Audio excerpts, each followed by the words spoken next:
So after watching the Sonic Superstars trailer a couple of times, something kind of rung in my head. Something about the kind of game Sonic Superstars was. Not only was it just a 2D platforming game with classic characters of course, but the fact that it had 4-player co-op, and it was going for a 2.5D perspective. Almost very similar to a lot of Nintendo games that use 4-player co-op and it's 3D and it's in a 2.5D perspective. That was pretty peculiar to me, and I just thought more about the franchise itself and about the last game we got, Sonic Frontiers, and it just clicked with me, almost as clear as a bell. Sega has a brand new strategy with the Blue Blur, and this is indeed a genius idea. And I don't say that very lightly because Sega has made a lot of blunders in the past. So what exactly is this new strategy Sega is deploying?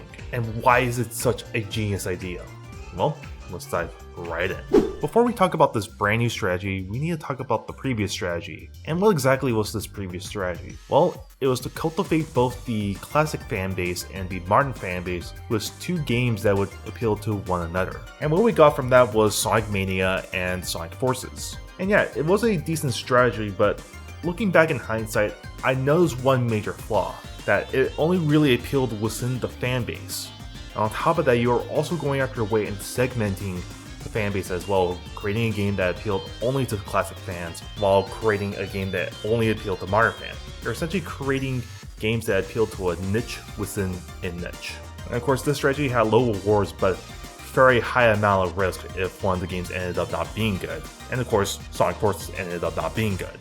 And that game of course created a major distrust within Sonic fans. So now understanding that past strategy, what exactly is the new strategy? Well, it's mostly the same. They're still utilizing both modern Sonic and classic Sonic, but this time who they're appealing this to is now a much wider net. What exactly do I mean by a wider net? Well, if you take a look at Sonic Frontiers, not only was that game meant for modern fans, but you can also tell based on the design alone, the game being open world, what have you, the game was supposed to grab people who like open world games. Games like Zelda Breath of the Wild, Tears of the Kingdom, Elden Ring, the Rockstar games, the Ubisoft games. Sonic Frontiers was meant to grab those core gamers right there that love open world games. Rather than just appealing to the niche of modern Sonic fans, they're casting their net wider and going after the core gamers. And the sales speak for themselves. Sonic Frontiers managed to sell over 3 million units, it managed to break a ton of records, and regardless of how you feel about the game in terms of its quality, it did what it was supposed to do, get people who never played a Sonic game to play the open world Sonic game.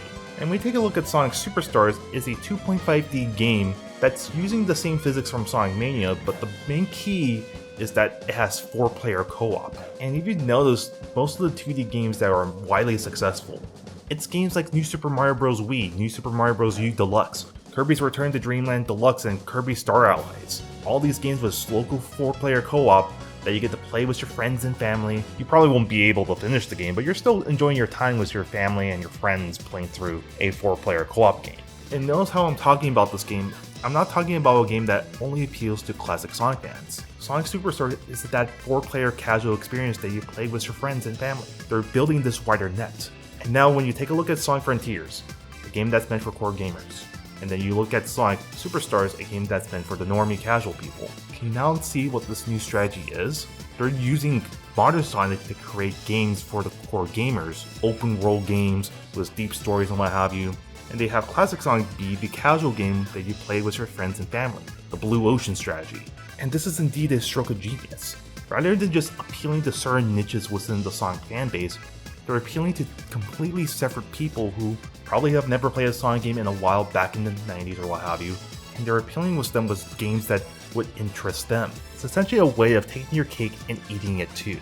And definitely for sure, when it comes down to this brand new strategy, it is a low risk because you're still getting Sonic fans playing these games, but high rewards because you're going to get people who've never played a Sonic game to go on pick up and play a Sonic game for the first time. Just so as long Sega makes sure they maintain the quality for each upcoming Sonic game. Of course, as we know already, Sonic Frontiers was not the perfect game when it came down to the game itself and its own quality, and of course regarding Superstars, it remains to be seen of whether or not that game will end up being a great Sonic game. But that's all for today's video.